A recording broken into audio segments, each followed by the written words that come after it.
Coronado Rotary, and welcome to a meeting of the greatest Rotary Club in the universe. Where today we are doing wonderful things like celebrating Ann Stockdale's birthday, for starters, and Mike Burke. I don't know if Mike's here or not, but Mike, happy birthday to you too. And we are also going to celebrate not one, but two special national days.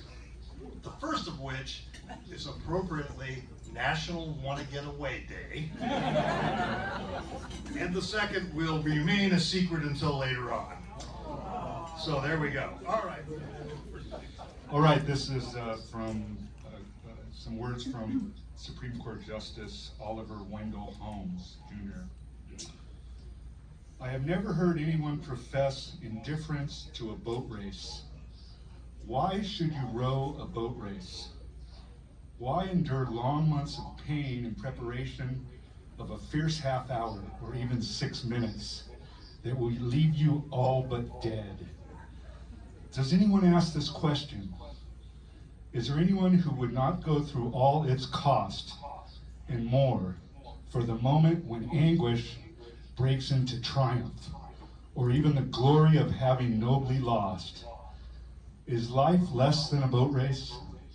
If a man will give all the blood in his body to win the one, will he not spend all the might of his soul to prevail in the other? All right, let's get the Pledge of Allegiance. I pledge allegiance to the flag of the United States of America and to the republic for which it stands, one nation, under God, indivisible, with liberty and justice for all. Okay, after a year, maybe I'll get this right finally. Dan Orr, here he comes. Dan's going to introduce our visiting Rotarians and our residents. I just do the best I can with the little skill set God gave me. Okay, we have one visiting Rotarian, our old pal in private equity from Park City Sunrise, Peter Tomai. Hey, Peter! I have a guess. Oh, you do? I have a guess. Okay. You can introduce my guess. Yeah. We'll start with you. Sir Past President Dan, fellow Rotarians, I am delighted to have with me today the most important person in my life, and the person who is much smarter than me, who in a prior life was a terrible, not you, Ed.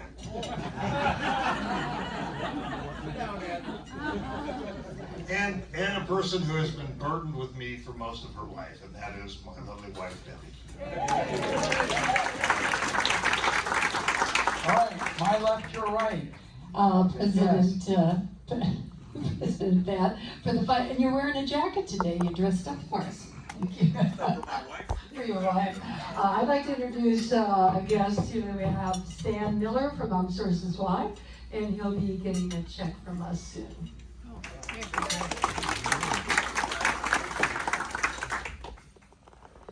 Oh, Helen. Helen.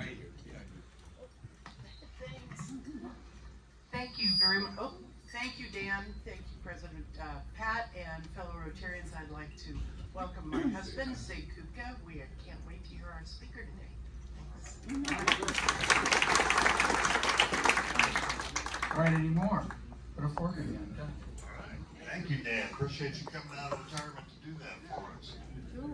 We have two red badges. Okay, so here's my question for you.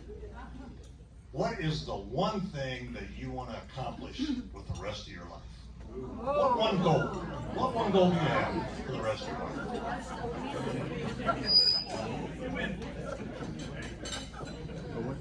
life? What I wish on my children as well, and that's happiness. Okay, gauntlet's thrown.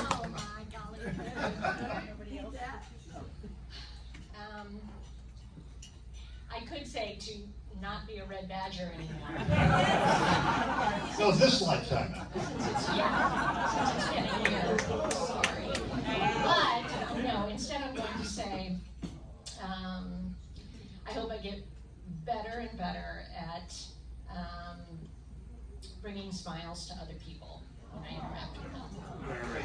Very good. Okay, let's see, around town. Let's see, we did some things this week. We did some flags, and while we're on flags, let me remind you that tomorrow is another national holiday. We'll put them up at 7, and we'll take them down at 3, and tomorrow's a busy day, so if you have time at 3, please show up. The afternoon, everybody shows up in the morning. The afternoon is always a little bit of a challenge, so take an hour. You'll have plenty of time to get home and get cleaned up before the dinner tomorrow night. The Flag Day was great, as always, and we did our beach cleanup. Yep, yeah, it was good. We had a good crowd at beach cleanup. A couple of announcements and updates. Tomorrow night is the installation dinner. We are sold out. Thanks so much for being there. It's great. I know everybody can't wait to meet your new president. Get rid of the old one. And then let's see. On Saturday, we're doing lawn bowling, and the team has been hard at work. I have a picture of your lawn bowling team getting ready. Joe, you can bring that up. You'll see Jim Kaufman in the lead right there, and he's flanked by Pat Flynn, and my wife's in there also. And we also got a sneak picture, if you will, of the Optimist getting ready. So if we could show that picture too. So it's this Saturday at 12:30 at the Lawn Bowling Center. 12:45 meet, 1 o'clock kickoff. 12:45 meet, 1 o'clock kickoff. Even if you're not gonna bowl, just come. We're gonna have a fun time. That's what it's all about. Let's see. We have Natalie. Is Natalie here? Natalie's not here. You want to say anything about the bonfire and about being dark next month? You may or may not know, we are about to kick off celebrating the Coronado Rotary's 100th birthday. And as our kickoff, we are doing our July social at the beach. It's going to be a beach party, bonfire, barbecue. Bring your friends, bring your family. It's going to be really fun. It's July 12th, 4 to 9. That's a big time frame, so stop by whenever you can.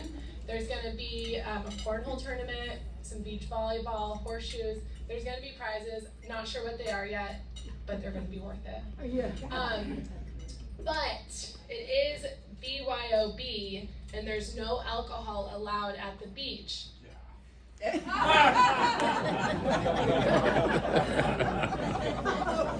But seriously, do not bring glass. We will get in trouble. I have a permit for this. I really don't want our club to get in trouble. Just be discreet.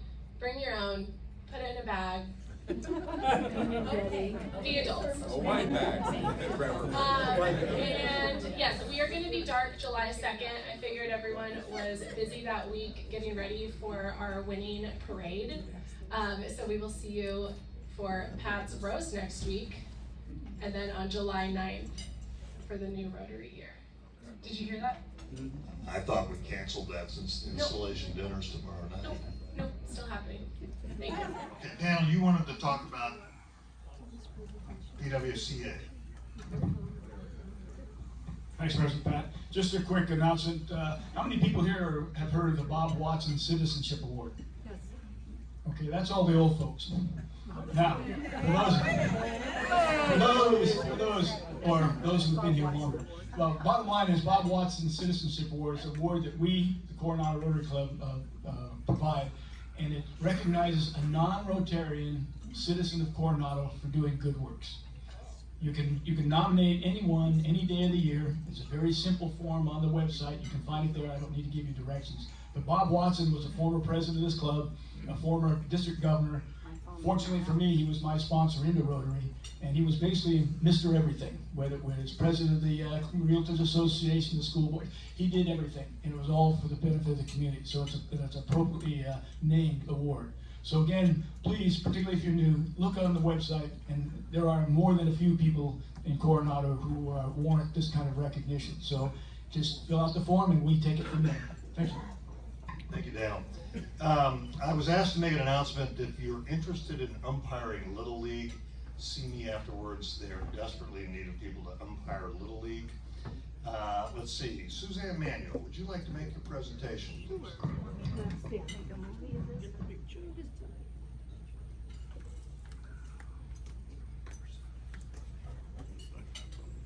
Thank you, everyone, and thank you for your very generous donations to the Armed Services YMCA for military families that were so affected and devastated miraculously. None of those families had any fatalities. The Armed Services has been in business for many years, but they're located right in the middle of Murphy Canyon where all the military families are.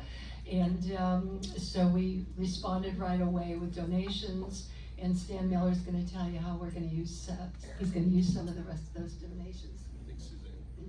I didn't realize you guys were 100 years old. We've been in San Diego 105 years. So we're a companion serving organization. We serve active duty military, E5 and below, generally speaking, and that's who resides in the Navy military housing that's directly across the street from our offices. In fact, the plane narrowly missed our building by about 20 feet. Wow. It hit an outfield ball pole. Had it not hit that pole, I believe that it would have directly hit some homes. So it's a true miracle that no one on the ground lost their life. The outpouring of support in our community has been remarkable. We've raised over $100,000 without asking. And the money is going to be used to help support transportation needs for the 19 families that lost their vehicles that night. You can imagine most of them did not have adequate insurance. I think there were only 4 out of the 24 families that lost a vehicle that actually were made whole by their insurance. When you're that young, you make different decisions than we might as adults, and so you don't have things like gap coverage on your insurance.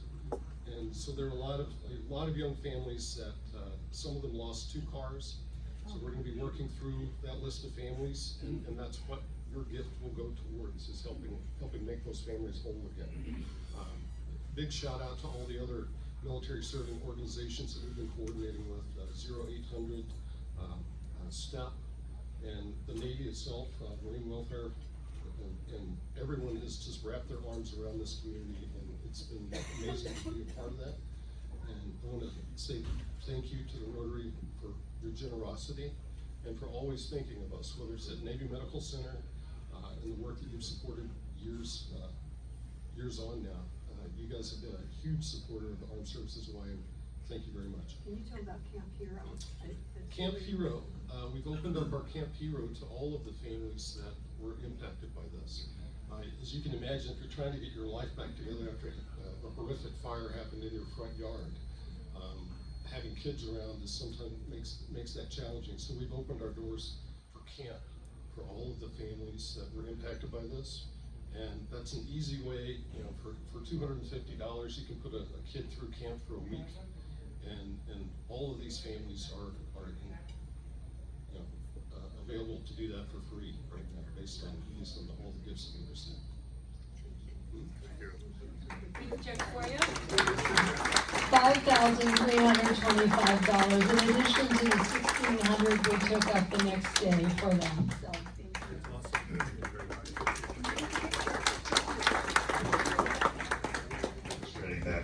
She reached out to me while I was on an airplane flying to New York City, and all of this happened somewhere between Salt Lake City and Indianapolis in the air, because I got online and sent an email out to the board and got their blessing, and then sent an email out to all of you, and we raised $7,000 in the blink of an eye. So kudos to you. You guys do what you do, and it never ceases to amaze me how generous you are.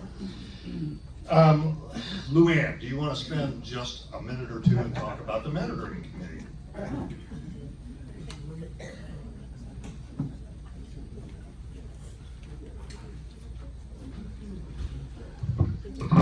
Okay, so new members in our club are so important, but what is equally important is retaining your members.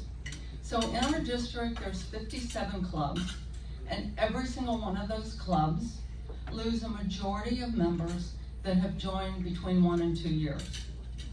So the mentoring committee, which I'm going to talk about, it's so important for our club because they assist in retaining our new members and engaging them and making them feel welcome. So currently in the mentoring committee, we have 12 members, And myself and past President Ivan Dunn are the committee co-chairs. What do we do in mentoring committee? Well, one thing we do is we welcome and host new members at our weekly meeting, make sure they have a chair, make sure that they're introduced to members, and again, make them feel welcome. We also assist sponsors of Red Badgers by connecting with their new members and helping them in the completion of their Red Badge requirements. We also support these new members and Red Badgers in involvement in our club by encouraging early participation in all that our club does. So besides that, this coming year, we're looking at planning an informative roundtable type get-together and a social for new members that have joined our club in the last 2 years. Also implementing a new member survey. And also for mentoring, it's so important because it's an investment in the future of our club, because when new members feel welcome and supported, they stay. So if anybody has any questions or you're interested in joining the mentoring club, please see myself or past President Ivan. And then a quick note, some people have asked me about CCAT classes coming up. That's Citizens Casualty Awareness Training. The classes that we have, we're not having them until September. We normally take off the summer because it's a busy time for the fire department and some of the trainers take vacation. So I'll be announcing the new classes at the end of August. And just know that those classes are not only for our members, but it's for anybody in our community and people that work in our community that are 16 years or older. And some of you that have taken the class before want a refresher, and that's absolutely fine. So thank you. Thank you very much. Jean Marie has a special presentation to make.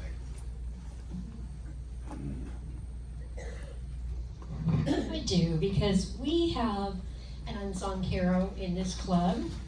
I think this unsung hero gets not enough recognition, and this unsung hero has put up with me all year. Everything that happens in this room looks like magic, but it's not, because there is one person in this room who week after week comes here and makes sure everything is working appropriately and making sure that everybody can see us online. And once a week he's sending me an email saying, Jean Marie, do you have the speaker materials yet? Or my speaker goes up to him during the meetings and says, I just need to change my PowerPoint a little bit. And poor Joe Melloy has to deal with that all year long. Yeah. So, Joe Melloy, you are an unsung hero, and I cannot thank you enough. And since I want to keep you on my good side, because I'm doing this job again next year, so I'm going to brag you.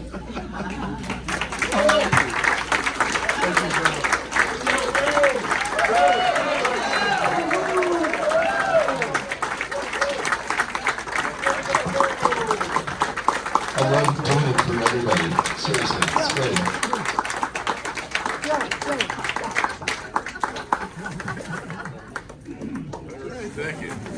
I would second what Jean Marie says about Joe, because we talked multiple times all the way up until the meeting about, even when the meeting gets started, about what things are going to look like. And he's always gracious and he's always positive. The same could be said for our two speakers' chairs. You guys were just terrific this year, and I appreciate it. And I won't get into a lot of long thank yous and all that. I'll save some of that for tomorrow night. But this is my last meeting as presiding as your president, and it's been a great honor to be of service to you. You look for things in life that are fulfilling and satisfying, and sometimes you stumble into something that turns out to be way beyond what your wildest dreams could be about fulfillment and satisfaction. We started this year with the motto of the magic of Rotary, and I'm here to tell you there is no magic in Rotary. In spite of everything that you hear from RI, there's no magic in Rotary. There are lots of Rotary clubs struggling out there with membership and money and programs. What there is in this Rotary is magical people, and that's you. This Rotary Club is magical not because of the club and not because of some banner that hangs in front of the speaker's podium or a magazine you get in the month. This club is magical because of the small efforts that each one of you make on a daily basis that combine with one another to do amazing things in our community. and it's been just truly a great honor to be your leader for the last year to help orchestrate all this. And so before we get to that, I have to do my final National Day gift giveaway. And that goes to somebody who is more than deserving of wanting to get away, because he served in this spot that I have. He served on our board for 4 years, and he's going off the board as of yesterday. And that's Bob Rutherford, who was our president last year. So Bob,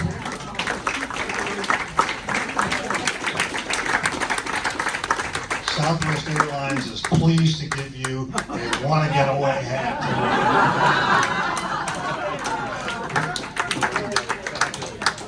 It's been more than a pleasure to follow you and to serve under your tutelage too.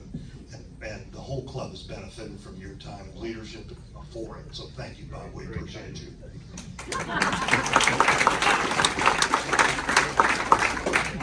So the last thing I have for you is the special National Day. And it is a national day that I made up. Today really is National Want to Get Away Day. If you look it up on the internet, you'll see that. But today is not the one I'm going to tell you in just a moment, because I made it up based upon what you had done. So Joe, help me celebrate and give these folks the gift of National Do You Believe in Magic Year.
It's an honor now for me to ask Admiral Brent Bennett to come up and introduce our speaker today. Brent?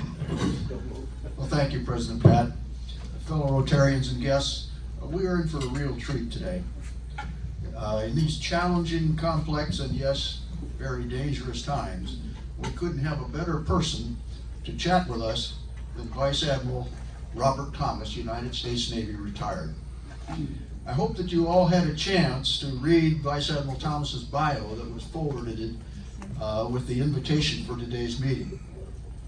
The bio highlights a long and distinguished Navy career that includes fast attack submarines, key leadership positions in our Navy, and high-level assignments during 3 tours on the staff of the Joint Chiefs of Staff. If I were to summarize even that short bio, well, we wouldn't leave much time for Vice Admiral Thomas. Trust me, the biography is very impressive indeed. I will, however, take just a moment to focus on a couple of Vice Admiral Thomas's career highlights. While we won't be able to share, and he won't be able to tell us too much about his operational exploits, he is, after all, a silent service warrior. Suffice to say, he served in 5 fast attack submarines, deploying to the Pacific and Central Command theaters of operation, and he commanded 2 of those incredibly capable and lethal boats. Boats. It's an insight. Following several key assignments ashore and at sea, Vice Admiral Thomas commanded the U.S. 7th Fleet while forward deployed in Yokosuka, Japan. As many of you know, the 7th Fleet is our nation's largest and most capable forward deployed fighting force. Much of Vice Admiral Thomas's career ashore has been focused on formulating and executing both policy and strategy for our nation's military. So you won't be too surprised to learn that he is now a lecturer at UCSD's School of Global Policy and Strategy. Vice Admiral Thomas is a highly decorated naval officer and a distinguished member of our national security academic community. Please join me in welcoming Vice Admiral Robert Thomas.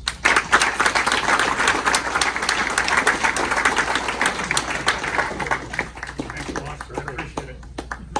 Okay, can everybody, I'm gonna take the risk. Is it all right, boss? Absolutely, take it out. And I gotta check with you. If I wander around a little bit, Yeah, don't go anywhere near that speaker. don't go near that speaker. Okay, thanks. So, first of all, it's a little bit intimidating with this particular group because as I wandered in, I realized, okay, there's an old boss of mine, there's another old boss of mine. So, the other thing that I noticed in the lunch line is we already started into some questions, and it was clear that you were going to ask questions that I didn't know the answer to. Unlike Charlie Martolio, anybody know Charlie? Okay.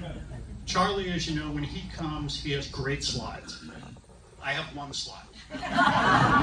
And it's all about geography as destiny. We're going to talk about the Pacific. We're going to talk about Asia for just a little bit. And then I want to roll into your questions because, frankly, with a group like this that's got this amount of talent and experience, I plagiarize. You ask a question, I kind of remember it, and then I use it up at UCSD in the Graduate School of Global Policy and Strategy and say to my students, my grad students, why haven't you thought of this? And you'll note that I've been at UCSD for 8 years. So I decided today to go full dress academic. Patches on an ill-fitting sport coat.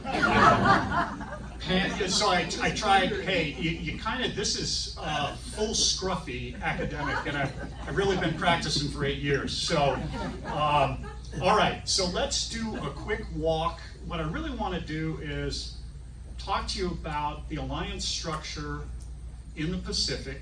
It's got some challenges right now. And it's a two-way street.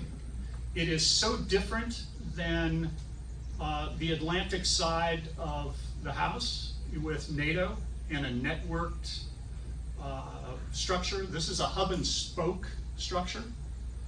We're going to look at nominally 5 treaty allies really quickly where there is a mutual defense treaty obligation.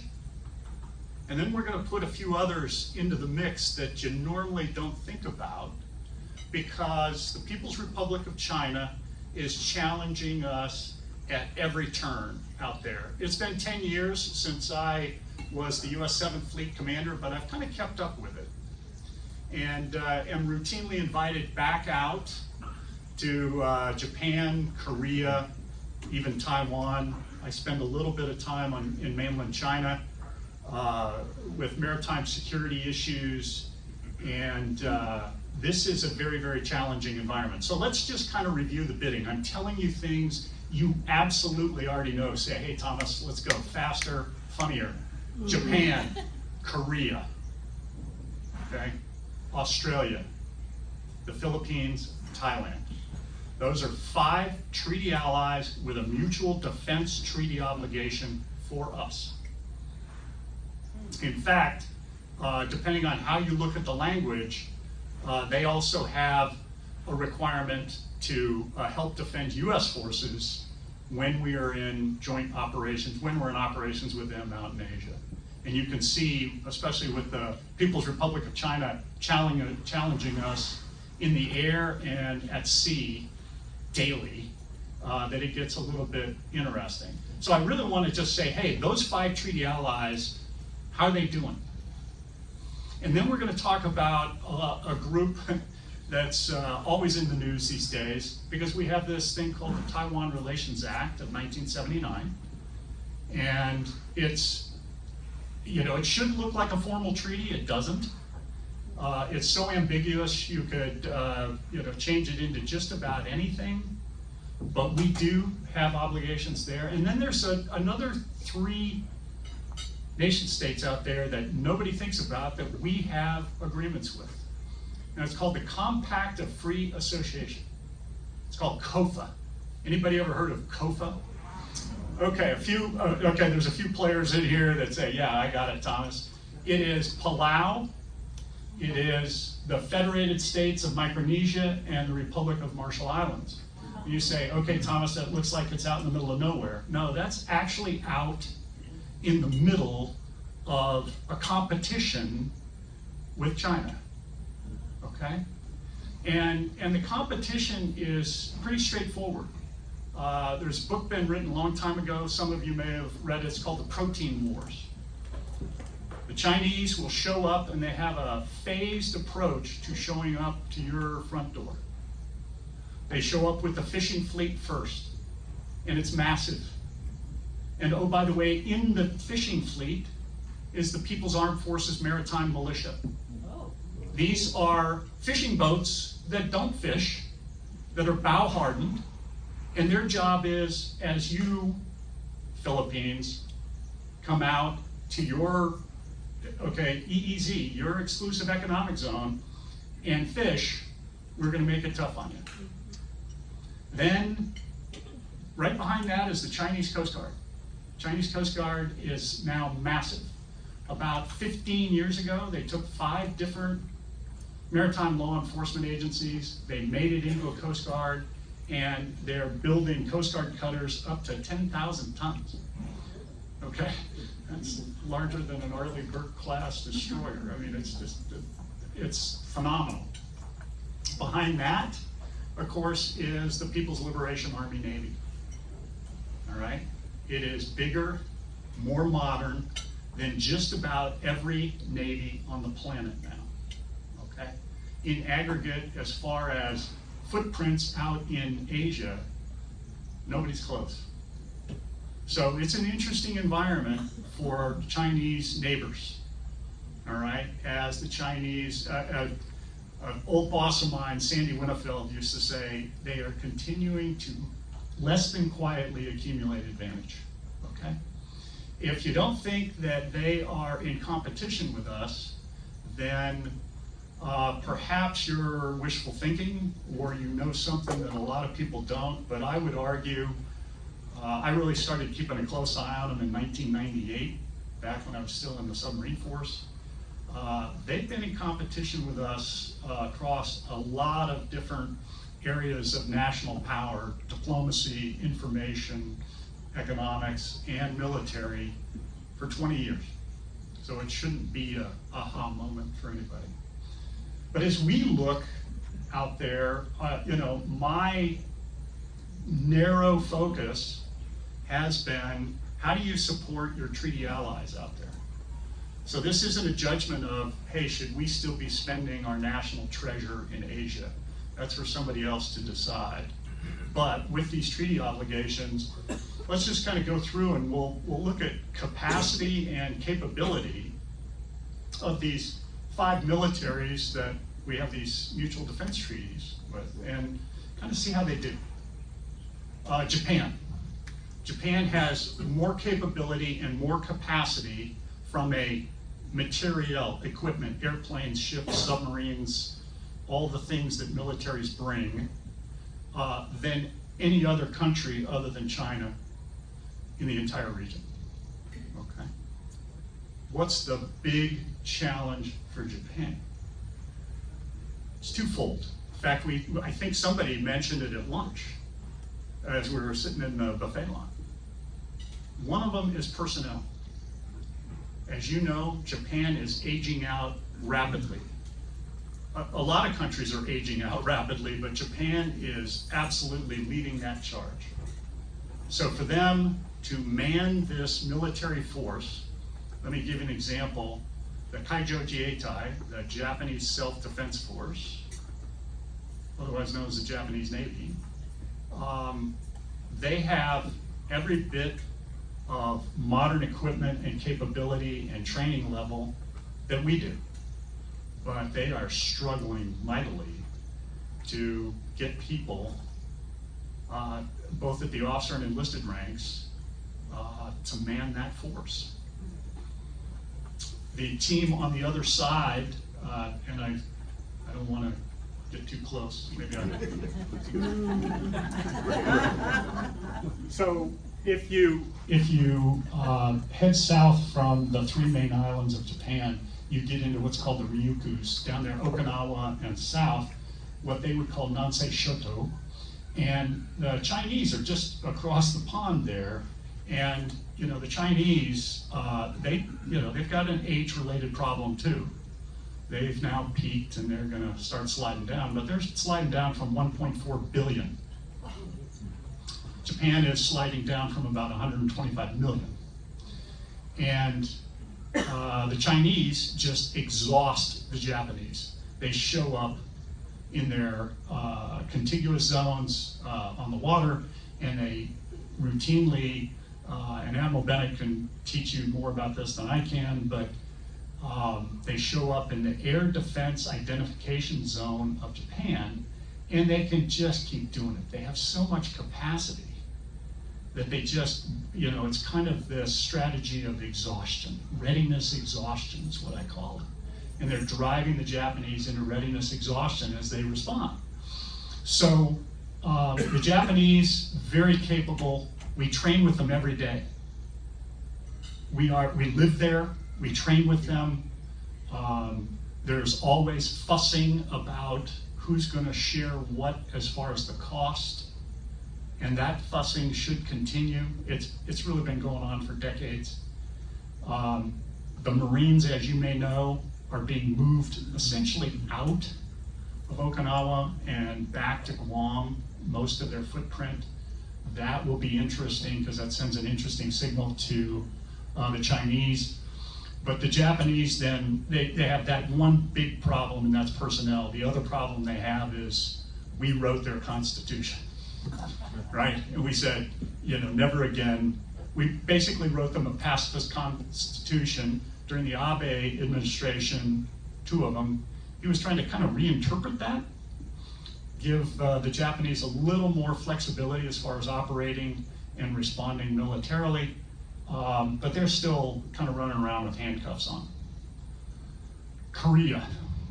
Korea just went through a presidential election.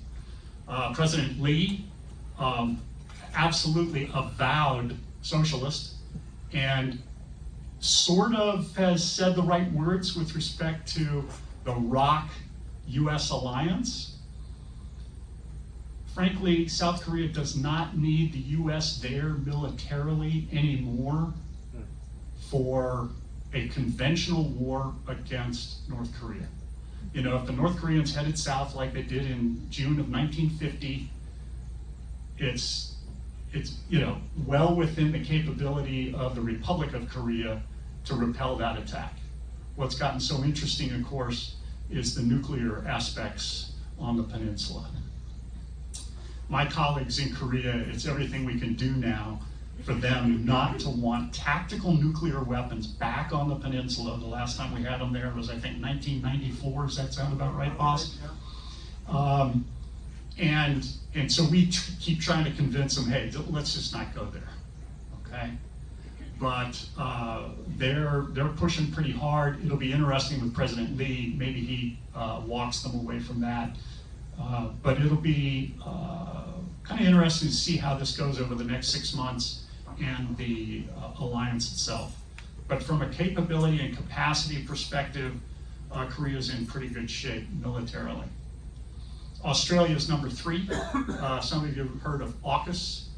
I get asked to, either speak remotely or go to Australia to talk about AUKUS because Hyman G. Rickover, I don't know what he was thinking that day when he said, yeah, Thomas, I'm going to accept you in the nuclear submarine force. It was 1978, I was a UC Berkeley engineering student, complete with a ponytail, okay, and I thought I was, so I show up at naval reactors in Washington, D.C., and they're like, are you sure you're in the right place? And and I joined the Navy for 4 years, and then it took me 38 to get out, so this is not the brightest bulb on the tree. You're already kind of making notes going, hey, Charlie Martolia, your buddy over there, not so much. But the bottom line is, Australia has decided on this, hey, we are going to go do nuclear submarines. I've tried to talk them out of it on multiple occasions. So far I'm failing. And with that, you say, well, Australia, why do you keep showing up to every misadventure that the United States or the United Kingdom can cook up? And they've been doing it since the Boer War. Okay, so if we come up with a bad idea, they almost always say, yep, we're in. They got 26 million people. They're geographically undesirable as far as anything that's important from a shipping perspective. The South China Sea is the center of gravity, all right? They remind me of a girlfriend I had in high school. They're very attractive, but they're on the other side of town. And all I had was a bike. So, are they capable? Yes. And they're intertwined. Most of you know, Australians serve on our staffs. In fact, the boss, you remember, on my 7th Fleet staff, one of my operations officers was Australian. So we share information at a very, very high level. We're interwoven. They always punch above their weight. And they've got some challenges because the Chinese Navy, the People's Liberation Army Navy, is showing up off the Australian coast and saying, how do you like us now? Okay?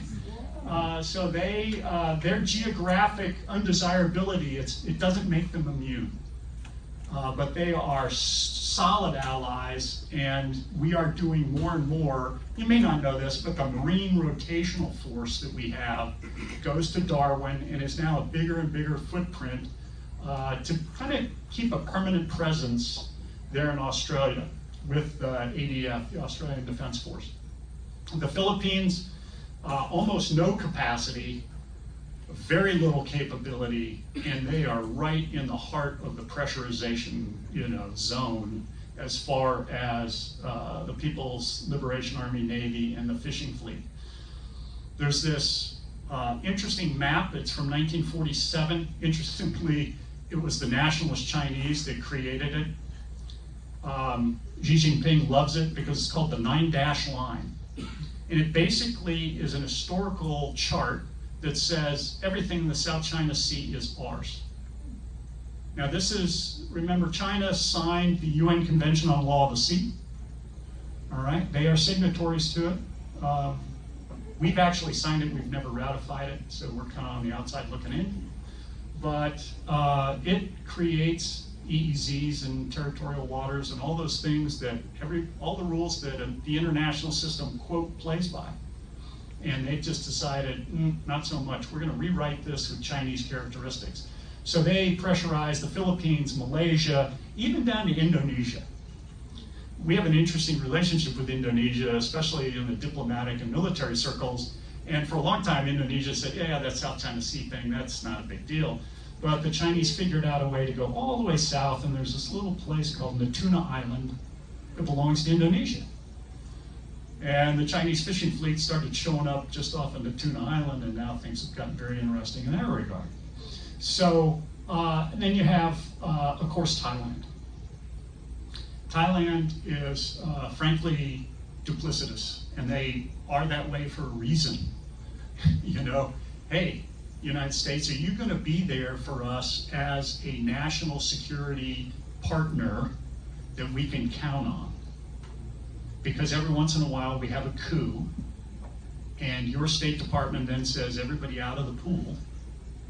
Classic example, it's 2014.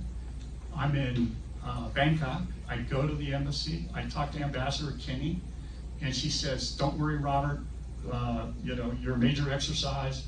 Bring everybody down here. We're fine. It looks a little rough, but they're just going to change out a couple of cabinet members." I said, "Okay, this is U.S. taxpayers' dollars to bring ships and Marines and all of this down here. And I don't want 2 days later, as everybody's ashore and we're in the middle of this exercise, to say everybody out of the pool," which is our usual response when things don't go well with our allies. Sure enough, we get down there, we put everybody ashore, we got our landing craft, we're having a ball, right? Coup. What do we get? We get the message. Everybody, go collect all your sailors and Marines that are right now in Thailand, I'm sure having a lousy time, and get them home. And so that was a major exercise, and we've been strained ever since. Interestingly enough, and again, Admiral Bennett can talk to this, we kept that relationship on life support through a guy named Harry Harris, and Admiral Harris was able to basically do exercises kind of underneath the radar just to keep the military-to-military relationship alive, even though we were wagging our finger at them because, hey, you guys, your internal politics definitely doesn't comport with our view of how things are going. Okay? So there it is, 5 treaty allies, Taiwan Relations Act and Taiwan. That is very ambiguous. I've been there a couple of times. I want to move them away from buying things from the United States that they don't need, that just happen to be things that the United States wants to sell them. If you've ever spent any time there, most of the Taiwan young people are uninterested in military service. They're uninterested in national defense. Their quote conscription until about a year ago was a 3-month, what they call summer camp, where they don't even grab a weapon. Kind of interesting. And yet, they're a tough nut to crack.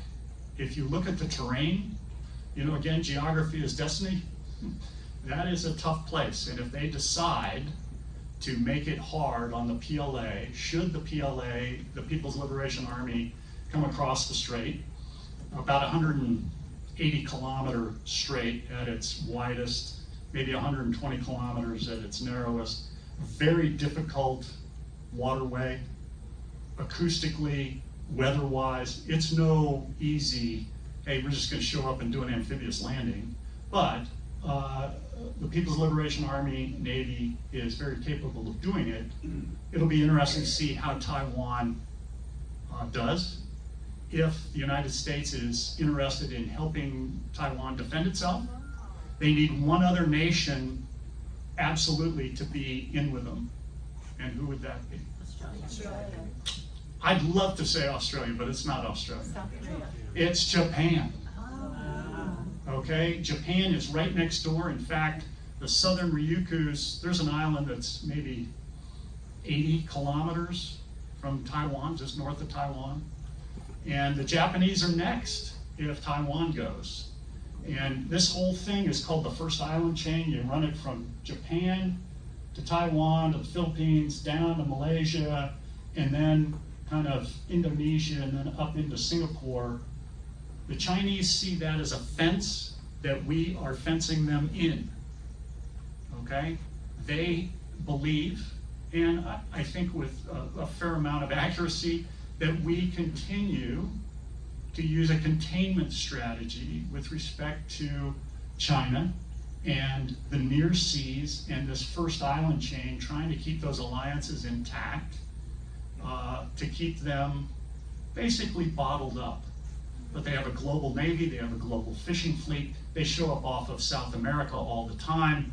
They show up off of Africa. You know, the Belt and Road Initiative is their kind of forward-looking commercial and diplomatic effort that lead blocks for them so that they can use debt trap diplomacy to start gaining turf. Example, Sri Lanka. Go look at Colombo now. Colombo, Sri Lanka, they made a deal for a port facility. They now own it for the next 99 years and are using it for military purposes. This is going to go on and on and on and on. They're in Djibouti, okay? Over there in the Red Sea. So they have global aspirations, and they have interesting allies right now. So there's China, Russia, North Korea, and Iran. That is an interesting group. And James Mattis, my old boss, I got a chance to spend some time with him in January, and he said, Robert, remember, a victory for one of them is a victory for all four of them. A defeat for one of them, though, that's a defeat for all four of them. Okay. I should get to COFA, but I know I don't have time. Jean Marine's over here. She's going, Thomas, you're out. And so COFA, the Compact of Free Association, that's going to be the next area of pushing and shoving in the maritime environment. And I'll leave it at that. I apologize for that kind of whirlwind tour. Do we have time for a question? I was hoping we had no time for a question. Because this is a tough crowd. Okay, how do we do this? Are you the boss? Your questions? You call. Yes, sir. We started talking at the... Yeah, we did. Okay. Thank you so much for the talk. I have a couple questions. You didn't mention New Zealand.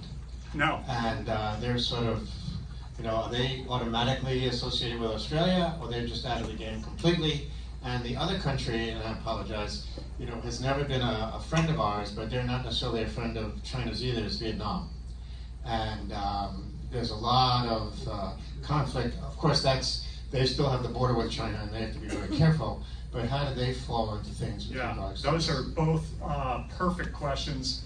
Yeah, New Zealand, from a military perspective, we coupled them with Australia. When Australian Defense Force folks show up, the Kiwis show up also, and they punch above their weight. In fact, I had them on my staff for major exercises when I was a 7th Fleet commander.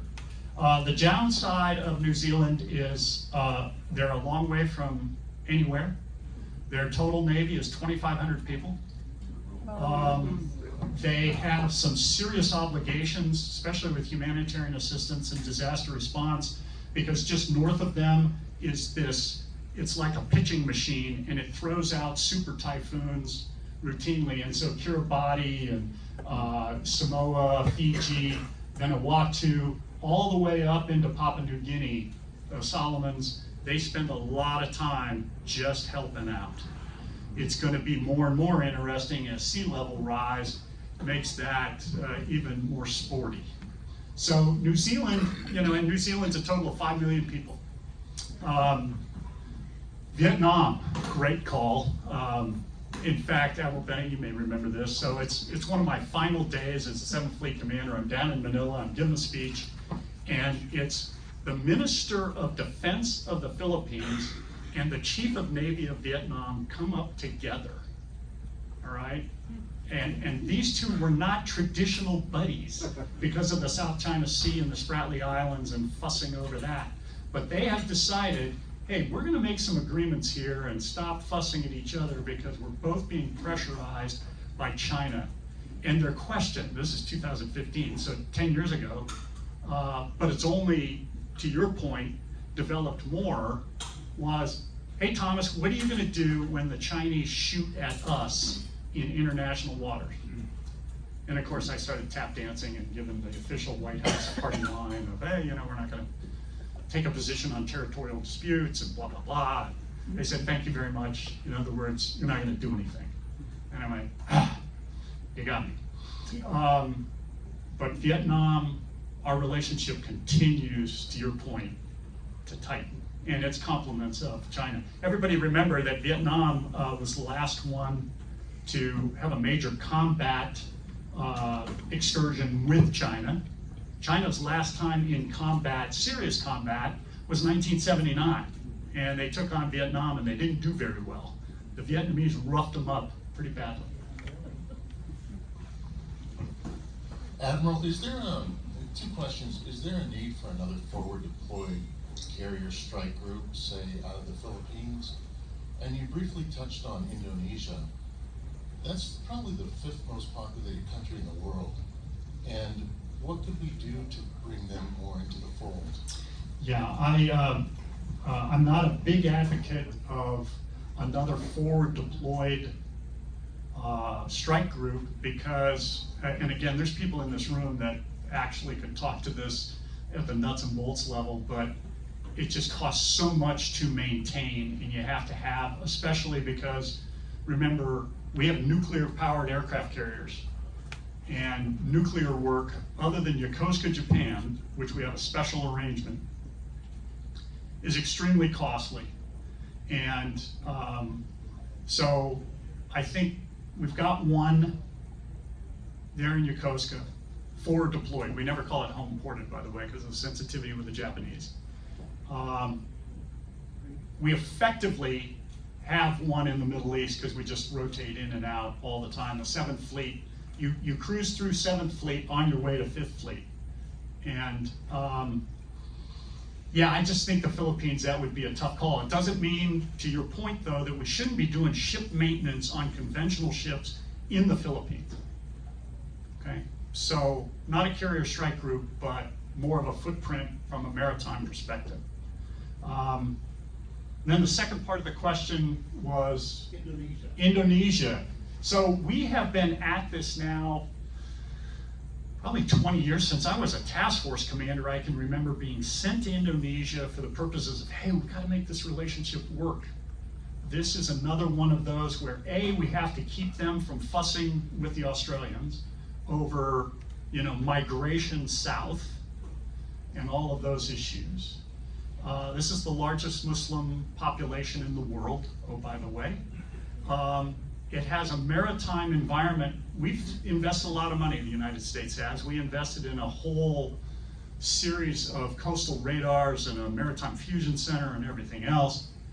All of that is now laying fallow.